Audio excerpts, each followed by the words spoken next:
That is a 10. What's up, guys? Hey, welcome back to the channel. We're going to break down the tournament I just got back from Lake Murray for you today. And man, what a fun event. Ended up in 13th place, so not terrible, not amazing.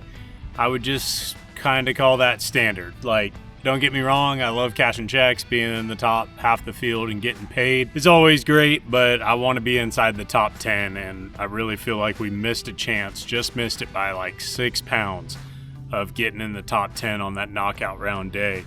Now, if you would have told me at the beginning of the tournament, Justin, you can finish in 13th place and go home, I would have taken it, because my practice was like one of the worst practices that I can remember in a long time. And I'll kind of break that down for you guys what happened. So the first day, Lake Murray's a really big lake, by the way. We have 2 days of practice, so it's really tough. You know, you want to see the whole lake, but you really don't really have time to see the whole lake. 2 days goes by so fast on a lake as big as Lake Murray. So naturally, just from the West Coast, I'm normally drawn to the deeper, clearer water down by the dam. That's generally where I end up on most lakes. That being said, I'm not scared of river or dirty water, but that's just what I do. So to start practice off, I get down in the really clear water, and I'm talking clear. Lake Murray, you can see like 5-6 feet now. It's really clear. And there's some really big fish down there by the dam. The problem is that we had zero wind. I'm talking not even a breath of wind the first day of practice. So I really feel like I fished right over the top of fish, right through areas that were probably good if there was a breeze. But with no wind, you know, it's really hard. You don't know. You're not seeing any fish. You're not getting bit. You're just going through these areas that potentially could be really good if there's a breeze, and just not getting any bites, not seeing any life, and really feeling like you're in the Dead Sea. I did have some bites on some very specific docks down there, but I couldn't expand further off of that, and I only had like 3 of these docks. I had a couple deep holes, like channel swing banks or channel swing points that were deep that I could catch a couple fish off of, and then I had 3 docks that I thought I could, you know, maybe go to those docks specifically and catch a fish.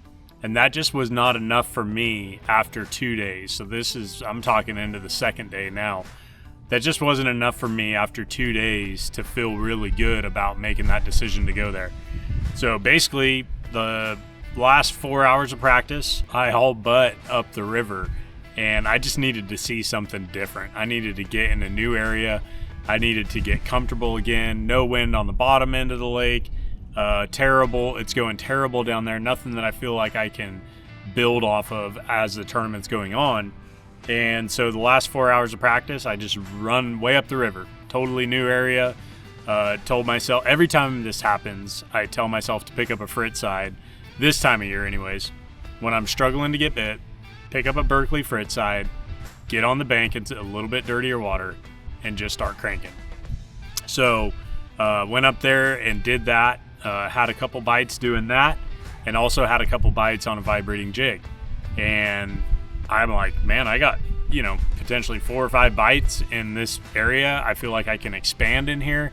And that's how I decided to fish up the river at Lake Murray, which I've never done before. And that's part of the reason I'm really happy about finishing 13th. Like, I have never fished that zone of the lake before. I always fish on the other end. So it was essentially like a brand new lake to me, but I was breaking it down as the tournament went on. So the first day is when I really got things dialed in, and that's most of the footage you guys are going to see now. Basically what happened there is I start and I run a couple of the places where I had bites, and of course, you know, the first like 3 spots I stop on, 0 bites, about standard, but that's just the way it goes. And I finally got into an area way up the river, actually where the river split, and I just told myself, all right, you gotta calm down, slow down, pick up the vibrating jig, pick up the crankbait, and just pick everything apart in front of you. Keep the trolling motor down for like the next 2 hours is basically what I told myself. Anyway, so we start up there, finally get into this 3rd or 4th area of the morning now with 0 fish. Pick up the vibrating jig. First one I catch, nice 4-pound fish under a dock. Really didn't think it was that big when I set the hook and started reeling it in. I boat flip it, and I really didn't think it was a 4-pounder, but it was so heavy, I was having a hard time keeping it off the carpet. So that's bite 1. I think I'm at this point, you know, maybe in 25th place, 20th place, somewhere around there with 1 4-pounder.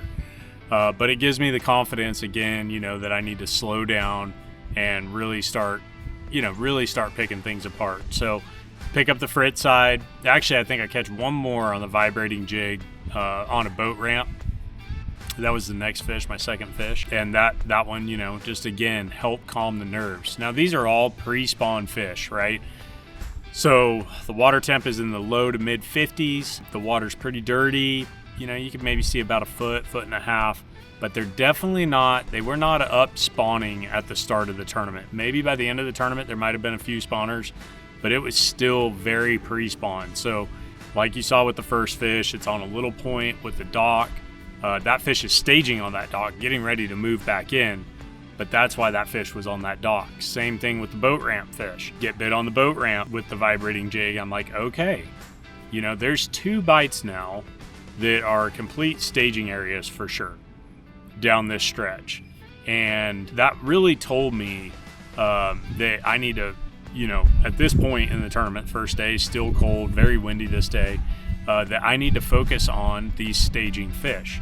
So I really started to take my time. Every boat ramp that I came to, what happens on these boat ramps is the people will build them down their yards, which there's thousands of boat ramps on Lake Murray that are private, but they build these boat ramps, they go down their yard, and they'll put, a lot of times they put riprap down the sides. And even if they don't, they can still hold a fish, but man, if you find one that's got actual rock going down the sides of it, those ones seem to be money. But I didn't know which ones do and which ones don't, so I really had to take my time as I started, you know, approaching a boat ramp. I could see it coming up.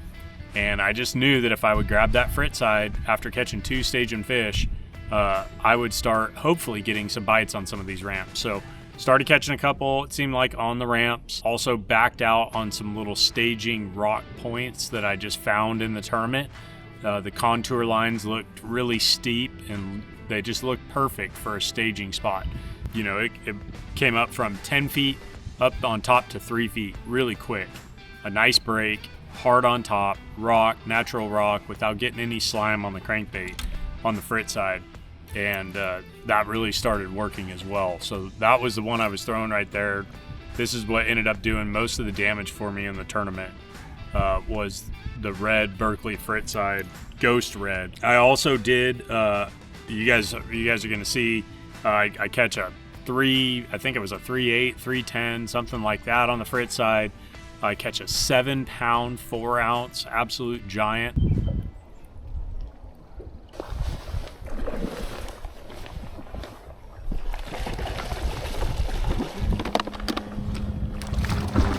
Got him. That is a 10. Holy smokes. That's a good fish right there. I'm actually going to do my first DNA check. Really? 7 pounds, 4 ounces. Heck yeah.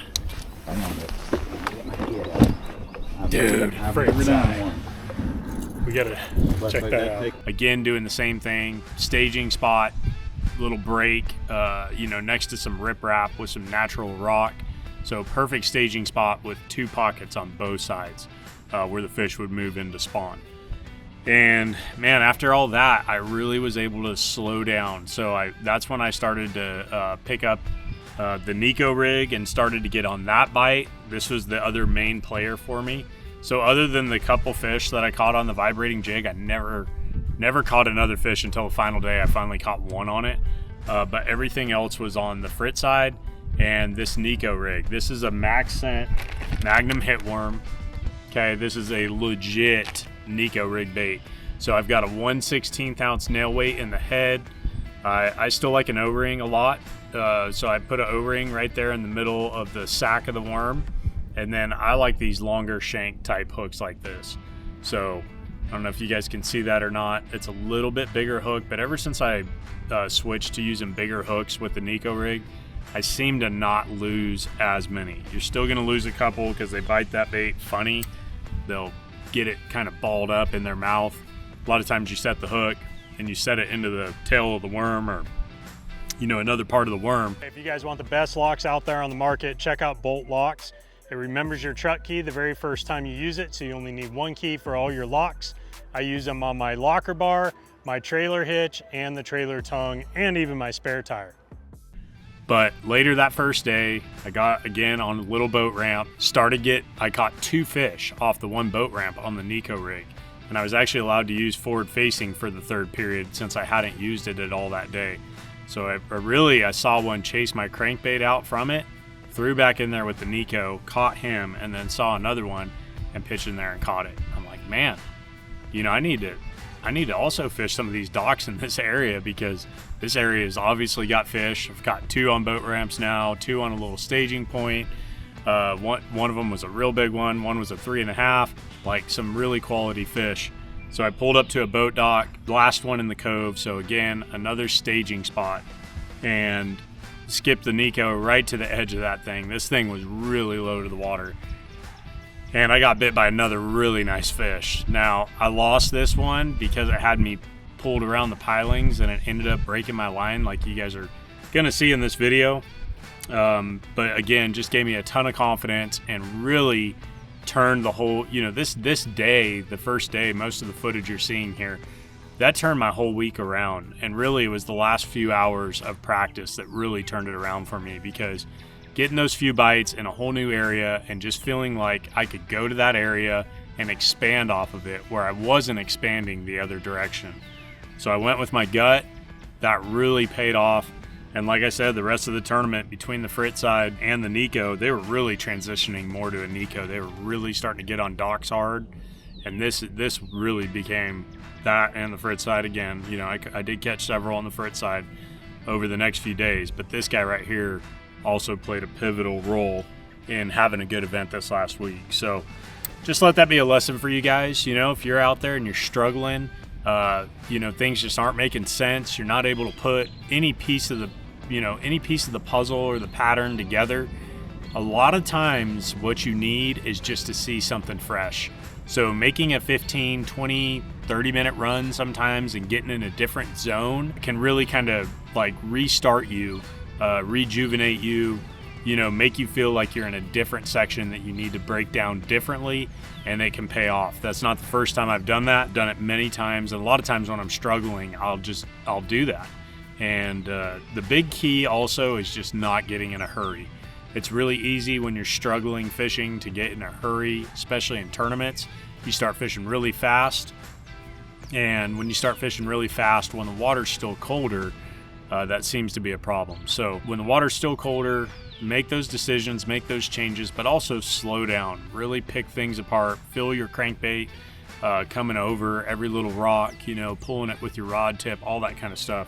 I got so many bites when I would hit something and then just kind of pull my rod and just not just reeling it super fast. So anyways, guys, great event at Lake Murray. The next one is out on Lake Gunnersville for Redcrest. Cannot wait for that. That's a few weeks away.